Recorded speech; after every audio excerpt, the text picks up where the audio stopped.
11वीच्या राज्यशास्त्र या विषयामध्ये या आधीच्या व्हिडिओमध्ये आपण अध्यक्षीय शासन पद्धती म्हणजे काय आणि संसदीय शासन पद्धती म्हणजे काय या दोन गोष्टी आपण अभ्यासल्या होत्या. आता या व्हिडिओमध्ये आपल्याला संघराज्य पद्धत म्हणजे काय हे या ठिकाणी अभ्यासाचं. जेव्हा आपण विविध देशाचा विचार करतो तर काही देश आकाराने मोठे असतात आणि त्यामध्ये अनेक प्रदेश सुद्धा असतात. आता भारताचा विचार केला तर आपल्याला माहीत आहे की भारतात 28 घटक राज्य आणि 8 केंद्रशासित प्रदेश सध्याच्या काळात आहे. आणि या संपूर्ण प्रदेशाचा शासन कारभार चालवण्यासाठी शासन यंत्रणासुद्धा तितकीच सक्षम असणं आवश्यक असते. आता एवढ्या मोठ्या देशामध्ये एका शासनामार्फत संपूर्ण देशाचा शासन कारभार चालवणं हे अवघड झाल्याचं आपल्याला दिसून येते. म्हणूनच आपल्या भारत देशामध्ये सुद्धा शासन व्यवस्था ही द्विस्तरीय आहे. म्हणजेच एक शासन राष्ट्रीय स्तरावर काम करते त्यालाच आपण केंद्र शासन म्हणतो, केंद्राचं सरकार म्हणतो, आणि दुसरं शासन हे प्रादेशिक स्तरावर म्हणजेच राज्य स्तरावर काम करते त्यालाच आपण राज्याचं सरकार म्हणतो. आता आपल्याला माहीत आहे की केंद्र स्तरावर पंतप्रधान कार्य करत आहे, तर राज्य स्तरावर राज्याचे मुख्यमंत्री हे कार्य करत आहे, त्यांचं सरकार हे काम करत आहे. तर अशा प्रकारे सत्तेचं विभाजन हे दोन शासनामध्ये आपल्याला झालेलं दिसून येते आणि त्यालाच संघराज्य व्यवस्था असे म्हटलं जाते. केंद्रीय स्तरावरील शासनाला राष्ट्रीय शासन, केंद्र शासन, संघीय शासन किंवा संघराज्य शासन असे म्हटले जाते. तर प्रादेशिक स्तरावर राज्य स्तरावर जे शासन असते त्याला राज्य शासन असे म्हटले जाते. तर संघराज्य पद्धतीमध्ये अशा प्रकारे दोन प्रकारची यंत्रणा ही कार्य करत असते. केंद्र स्तरावर केंद्र सरकार आणि राज्य स्तरावर राज्य सरकार. जे प्रदेश आकाराने लहान आहे अशा प्रदेशामध्ये आपल्याला एकच शासन दिसते आणि त्या शासनालाच एकात्मक शासन पद्धती असे म्हटले जाते. म्हणजे अशा लहान आकाराच्या देशामध्ये फक्त एकच शासन म्हणजेच केंद्र शासनच कार्य करत असते आणि ते संपूर्ण देशासाठी कार्य करत असते. म्हणून या पद्धतीला आपण एकात्मक शासन पद्धती असे म्हटले जाते. भारतीय संविधान असो किंवा अमेरिकेचं संविधान असो यामध्ये आपल्याला माहिती आहे की केंद्र शासन आणि राज्य शासन यांच्यामध्ये सत्तेचं विभाजन केलेलं आहे.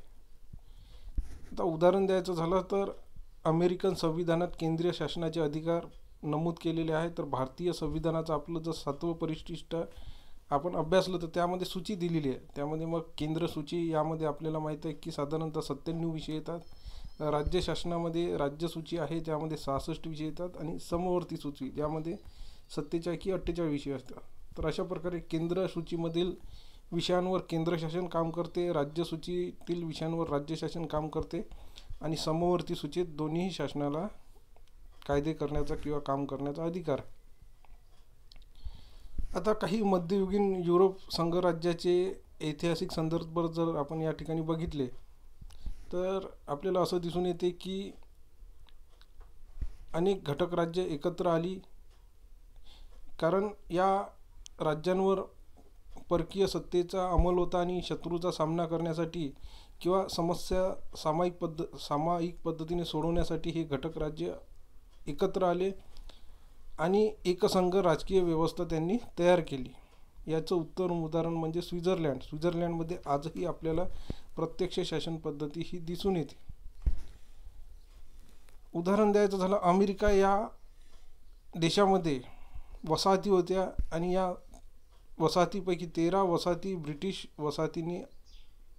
वसाहतींनी 18व्या शतकात स्वातंत्र्यासाठी युनायटेड किंगडमच्या विरुद्ध काय दिलं, लढा दिला आणि त्यांनी स्वातंत्र्य मिळवलं. म्हणजे अमेरिकेतल्या काही वसाहती ही युनायटेड किंगडमच्या ताब्यात होत्या आणि त्यातून त्यांनी लढा दिला आणि त्यातून स्वातंत्र्य मिळवलं. आणि हे स्वातंत्र्य टिकवण्यासाठी सगळ्यांनी एकत्र येणंसुद्धा आवश्यक आहे याची जाणीव या वसाहतीला झाली होती आणि त्यांनी एक नवीन देश तयार केला आणि तो देश म्हणजेच अमेरिका. म्हणजेच 13 वसाहतींनी मिळून बनलेला देश म्हणजेच अमेरिका या देशाचा आपण उल्लेख करतो. तर अशा प्रकारे अनेक संघराज्य एकत्रीकरणातून आले आणि त्यांनी संघराज्य व्यवस्था ही बनवली. कॅनडाचं उदाहरण देता येईल, ऑस्ट्रेलियाचं उदाहरण देता येईल की हे संघराज्य व्यवस्था निर्माण झाली आणि ही अशाच गोष्टीतून निर्माण झाली आहे असं आपल्याला दिसून येते. त्याच्यानंतर भारताला आपल्याला माहीत आहे की जेव्हा स्वातंत्र्य मिळाले 1947 साली भारताला स्वातंत्र्य मिळाले आणि भारतातले काही संस्थाने, भारतातले त्यावेळेससुद्धा अनेक संस्थाने हे ब्रिटिश सरकारच्या अंमलाखाली होते. आणि आपल्याला माहीत आहे की संस्थानांचं विलगीकरण हे भारतीय प्रदेशामध्ये करण्यात आलं, भारतीय देशामध्ये करण्यात आलं. आणि आज आपल्याला माहीत आहे की ही संस्थाने खालसा करून ही भारतामध्ये राज्य म्हणून आपण अस्तित्वात आलेली बघत आहोत. आणि याचं खरं श्रेय आपल्याला माहीत आहे की सरदार वल्लभभाई पटेल यांना दिले जाते, की ज्यांनी संस्थानांचं विलगीकरण केलं. आज आपल्याला माहीत आहे की संस्थाने ही भारतात विलिनीकरण झालेलं आपल्याला दिसून येते आणि त्याचं श्रेय आपण सरदार वल्लभभाई पटेलला देतो. आज आपल्याला माहीत आहे की आपल्या देशामध्ये विविध घटक राज्य निर्माण झाली आणि या घटक राज्याची निर्मिती कशाच्या आधारावर करावी यासाठी सुद्धा अनेक आयोग नेमण्यात आलेले होते. त्यामध्येच फाजल अली आयोगाने म्हटलेले होते की घटक राज्याची निर्मिती ही भाषेच्या आधारावर झाली पाहिजे. आजही आपण बघतो की आपल्यामध्ये देशामध्ये जी घटक राज्य निर्माण झालेली आहे ही भाषेच्या आधारावर निर्माण झालेली आहे. त्याचप्रमाणे अमेरिकेतसुद्धा अनेक वसाहतींनी एकत्र येऊन अमेरिकन संघराज्य हे तयार केलेलं आहे. तर अशा प्रकारे या संघराज्य पद्धतीमध्ये संघ सरकार, राज्य सरकार असते आणि यांच्यामध्ये सत्तेचं काय झालेलं असते, विभाजन झालेलं असते. युनायटेड किंगडममध्ये आपल्याला माहीत आहे की युनायटेड किंगडम, स्कॉटलँड, वेल्स, उत्तर आयर्लंड आणि ब्रिटन अशी 4 प्रदेशांची मिळून बनलेली आहे. इंग्लंड, त्यालाच आपण इंग्लंडसुद्धा म्हणतो. स्कॉटलँड, वेल्स, उत्तर आयर्लंड आणि इंग्लंड अशी युनायटेड किंगडमची एक केंद्रीय शासन पद्धती आहे. परंतु आज तिथे काही प्रमाणात या प्रदेशांना सुद्धा काय दिलेलं आहे, स्वायत्ता दिलेलं आहे. या 4 प्रदेशांना स्वायत्ता दिलेलं आहे. त्यांची स्वतंत्र अशी विधिमंडळसुद्धा आपल्याला दिसून येते. भारताचा जेव्हा आपण विचार करतो तर भारतात आपल्याला सत्तेचं विभाजनामध्ये केंद्र शासनाला अधिक अधिकार दिलेले आहे आणि राज्य शासनाला केंद्र शासनाच्या तुलनेत थोडेफार कमी अधिकार दिलेले आहे. कारण संघराज्य शासन पद्धतीमध्ये केंद्राला जास्त प्रमाणात झुकता माप दिलेला सुद्धा आपल्याला दिसून येते.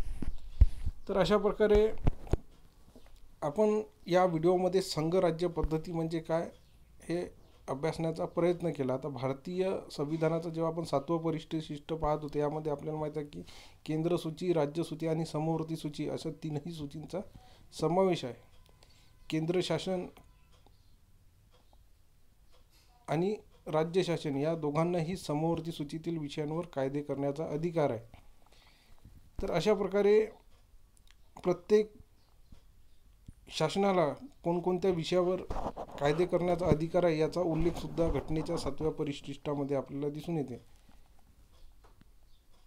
तर अशा प्रकारे आपण या व्हिडिओमध्ये संघराज्य पद्धती म्हणजे काय हे समजून घेण्याचा प्रयत्न केला. आता आपलं दुसऱ्या युनिटमधलं जे 4थं प्रकरण आहे ते जवळपास संपलेलं आहे. याचा स्वाध्याय पुढच्या व्हिडिओमध्ये आपण अभ्यासू. संविधानिक शासन हे 4थं युनिट आपलं संपलेलं आहे. दुसऱ्या युनिटमधला 4था टॉपिक. त्याच्यानंतर 5वा टॉपिक आहे प्रतिनिधित्वाची संकल्पना.